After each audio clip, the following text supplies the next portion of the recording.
Welcome back to another interesting tutorial about JD.com, and in this video I'll show you how to create an account with JD Chinese shopping app. Let me show you how. But before we dive into tutorial, as you know me, my name is Rafi Yaku. I'm an importer and a procurement agent. If you want me to procure link on 1688, Taobao, Pinduoduo, Idlefish, or JD app, or any Chinese e-commerce app or website, or you want me to fund a Alipay account on your WeChat wallet, consider to contact me on WhatsApp with the number in the description of this video. And don't forget to subscribe, turn on the notification bell for more useful tutorials like this. So with that being said, let's get started. Very first thing you want to do is to make sure we go ahead, we download and install JD app on our Android phone or we're on our iPhone.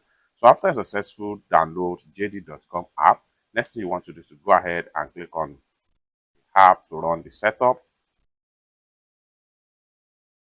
Now you're going to be taken to the home page right here, and for you to create an account with JD app, you can either use a phone number option, or better still, you can either use a phone number option, or better still, if you have a WeChat account, you can easily create an account with your WeChat. So in this tutorial, I'm going to use my WeChat account to create an account with my JD app. For that, go ahead and click on here. It's going to take us to an interface right here. What we need to do here is to make sure we simply go ahead and proceed with our WeChat right here. So click on WeChat option.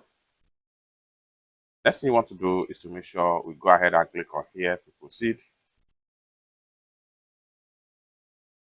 Now you are here. Next thing you want to do is to go ahead and click on accept and continue with your WeChat account.